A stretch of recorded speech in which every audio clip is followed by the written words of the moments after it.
तर जयंत पाटील आता बोलतात, बघूयात. नवाब मलिक अजित पवार सोबत जात आहेत अशी वृत्त आहे किंवा माहिती आहे काय? आमच्याकडे अजून ती माहिती नाही आहे. ते त्यांना प्रसारमाध्यमांशी बोलण्यास मज्जाव कोर्टाने केलेला आहे, त्यामुळे ते काही बाहेर बोललेले नाही आहेत. त्यामुळं तुम्ही जे म्हणताय ते काय आम्ही अजून ऐकलेलं नाही आहे. अजित पवार गटाने आपल्या फेरनिवडीबाबत काही आक्षेप घेतलेले आहेत गटाकडून, तर याबद्दल काय आपल्याला माहिती किंवा याबद्दलचं काय नाही, त्यांनी आता काहीतरी निवडणूक आयोगाला सांगितलं पाहिजे, त्यामुळे ते त्यांची बाजू सांगतायत. आमचे वकील आमची बाजू मांडतील. विजय वडेट्टीवारांनी सांगितलं 9 मंत्री भ्रष्टाचारी आहेत राज्यातले, त्यांना लवकरच घरी जावं लागेल. ते 9 मंत्री कोण आहेत किंवा काय सांगू शकाल? ते मला माहीत नाही. ते विजय वडेट्टीवारांच्याकडे ती विरोधी पक्षनेते ते आहेत, त्यांच्याकडे ती माहिती असेल आणि ते मला वाटतं योग्य वेळी सभागृहात ती मांडतील. तटकरेंचा पराभव करण्यासाठी पवारांची नवी रणनीती आहे आणि जयंत पाटलांना पुन्हा इंडियामध्ये जयंत पाटील सुद्धा आहेत.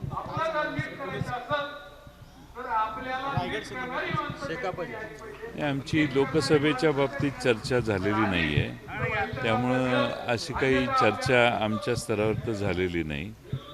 जयंत पाटील शेतकरी कामगार पक्षाचे इंडियाच्या बैठकीला होते, त्यामुळे ते इंडियाचा भाग आहेत. नवाब मलिक सुद्धा जे आहेत ते अजित पवार गटासोबत आहे सांगितलं, त्याच्यावर बोललो मी. दुसऱ्या पक्षाचं जे दोन्ही बाजूने जी निवडणूक आयोगासमोर सगळ्या ज्या काही सुनावणी सुरू आहेत किंवा बाजू मांडल्या जातात, यावर शरद पवार गटाची बाजू कितपत मजबूत वाटते आपल्याला आत्ताच्या घडीला? शरद पवार गटाची बाजू मजबूतच आहे. हा प्रश्न तुमच्या मनात येण्याचं काही कारणच नाही, कारण पक्ष कुणाचा आहे? दुसऱ्या बाजूने देखील आता सांगणारच ना, दावा तर करणार, पण सुप्रीम कोर्टाने सांगितलेलं आहे की पक्ष पक्षाच्या जागेवर असतो. आमदार काही सोडून गेले तर पक्ष त्यांच्या मागे जात नाही. हे सुप्रीम कोर्टाने शिवसेनेच्या संबंधात भाष्य केलेलं आहे आणि आमच्याकडून सगळे भारतातले पदाधिकारी, राज्यातले पदाधिकारी हे मेजॉरिटीनं 80-90% लोकांनी ॲफिडेविट्स भरून दिलेले आहेत, ज्याच्यात शरद पवार साहेबांनाच त्यांनी अध्यक्ष म्हणून मान्यता पुन्हा दिलेली आहे. नांदेडच्या घटनेवर तानाजी सावंत म्हणतात की याला राज्य मंत्रिमंडळ जबाबदार आहे, तर तुम्ही कसं बघताय सगळं? नांदेडची घटना अत्यंत गंभीर आहे आणि औषधं खरेदी करण्यासाठी स्वतःकडे अधिकार घेण्याची जी निर्णय या सरकारच्या मंत्र्यांनी घेतला तोच त्याला कारणीभूत आहे. नाहीतर नांदेडचं ही घटना घडलीच नसती.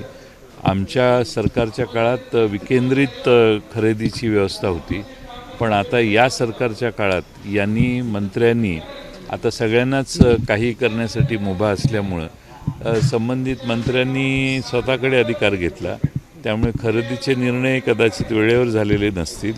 सप्लाय औषधांचा तुटवडा सर्व महाराष्ट्रात सर्व ठिकाणी जाणवला आणि त्याचा दुष्परिणाम नांदेडमध्ये दिसला आणि त्यामुळं मंत्रीच याच्यात जबाबदार आहेत. आता मंत्र्यांनी स्वतःवर येत असताना मंत्रिमंडळावर जबाबदारी दिली असेल तर सगळे मंत्री जबाबदार आहेत. जर मंत्रीच म्हणत असतील की मी नाही, आम्ही सगळेच जबाबदार आहे, तर सगळे जबाबदार आहेत. हसन मुश्रीफच्या मुलाकडून शेतकऱ्यांची फसवणूक झालेली आहे असं निरीक्षण हायकोर्टाने नोंदवलं. मला त्याची माहिती नाही आहे, माझ्याकडं तपशील माहीत नाही. काल सुनावणी दरम्यान खरं तर समोरच्या गटातील वकिलांनी उद्धटपणाची भाषा वापरली अशा पद्धतीने बोललं जाते, किंवा पक्ष जो आहे तो शरद पवार साहेबांनी हुकुमशाही पद्धतीने चालवला अशा पद्धतीचं मनमानी पद्धतीने शरद पवार. याच्यावर मी कालही सांगितलं सोलापूरमध्ये की 25 वर्ष पवारसाहेबांच्या नेतृत्वामुळे आम्हा सगळ्यांना सत्तेत बसण्याची संधी मिळाली. 17-18 वर्ष सगळेच जण जवळपास हे मंत्री राहिले आणि त्यावेळी शरद पवार साहेबांची कोणतीही कृती त्यांना आक्षेपार्ह वाटली नाही. आज काही अडचण त्यांची स्वतःची निर्माण झाली म्हणून सगळा दोष शरद पवार साहेबांच्यावर देऊन त्यांचा पक्ष काढून घेण्याचा जो प्रकार आहे तो भारतातली जनता मान्य करेल असं मला वाटत नाही. शेतकऱ्यांच्या फसवणुकीबद्दल आपल्याला माहिती नाही म्हणते, मात्र तसं झालं असेल तर ते गंभीर आहे असं वाटत नाही. आता झालं असेल तर अशी विधानं करणं योग्य नाही.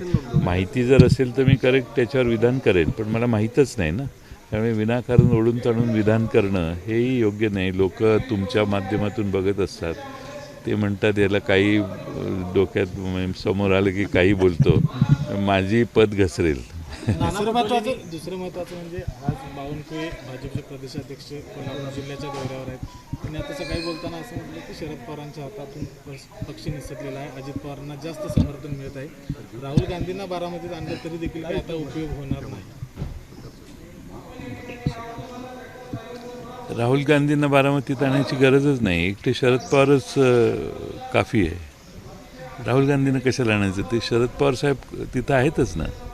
फक्त प्रश्न एवढाच आहे की काही आमदार निघून गेले म्हणजे जनाधार गेला असा गैरसमज करून घेण्याची गरज नाही. नाहीतर बावनकुळेंना दारोदारी फिरून पुढचा पंतप्रधान कोण असावा हे विचारायची पाळी आली नसती. नाना पटोलेंनी जी यादी जाहीर केली होती शिकम, तर त्याच्यावर आक्षेप घेतलेला आहे त्यांच्या पक्षाशी, तर त्याच्यावर ठपका ठेवलेला आहे. काय करून कुणालाही विश्वासात न घेता यादी जाहीर केली नाही, मला ते काँग्रेस पक्षाच्या अंतर्गत प्रश्न आहे, मला माहीत नाही नक्की काय कारण झाले किंवा काय झालं. बातमी मीही आज सकाळी वाचली, पण नक्की पटोले साहेबांचं आणि श्रेष्ठींचं बोलणं होऊन जे काही नावं कळवली जातील अंतिमतः तेच चर्चेला येतील. त्यात काही विशेष असं काही नाही. एखादं नाव मागं पुढं होऊ शकतं, त्यात काय विशेष आहे. कार्यक्रमावरच शॉर्ट मध्ये घेऊ काही त्यांना मध्ये घ्या ना, त्यांना घ्या ना या जस्ट खरं तर साखर कामगारांचे अनेक प्रश्न आहेत, त्यांचे पगार थकीत आहेत. त्याबद्दल साखर कारखानदार फारसे गांभीर्याने घेत नाही आहेत. त्यांना त्यानंतर ठेकेदारी पद्धतीने कामगार नेमले जातात, त्यावर त्यांचा आक्षेपाचा मुद्दा आहे. काय सांगाल, कसं बघता हे प्रश्न मिटवायला पाहिजे आणि FRP सारखं त्यांच्या कामगारांच्याकडे लक्ष दिलं पाहिजे असं त्यांचं म्हणणं. त्यांच्याशी यापूर्वी माझ्या काही चर्चा झालेल्या आहेत आणि त्यांचे साखर कामगारांची जी भूमिका आहे ती रास्त आहे. अनेक ठिकाणी अशा गोष्टी आहेत आणि त्यासाठी आज त्यांनी इथं पन्हाळ्याला महाराष्ट्रातल्या सर्व साखर कामगार संघटनांची बैठक बोलवलेली आहे. सर्वच इथं आलेले आहेत. साखर कारखान्याचा आता नवीन मला वाटतं पुढच्या सीझनच्यासाठी करार करणं, मागचा झालेल्या कराराचा फरक न मिळणं, असे काही प्रश्न आहेत. त्यामुळं साखर कामगार युनियनच्या संघटनेचे भोसले साहेब आणि त्यांचे अध्यक्ष महाराष्ट्राचे सगळेच मिळून आज त्यांनी इथं आम्हा सगळ्यांना बोलवले. भविष्यकाळात आवश्यक असेल तर आणखीन पुढे जाऊन चर्चा साखर कामगारांच्याशी साखर संघाची होईल. तर नवाब मलिक हे अजित पवार गटात गेल्याची कुठलीही माहिती अद्याप माझ्यापर्यंत आली नसल्याची प्रतिक्रिया आता जयंत पाटलांनी दिली आहे.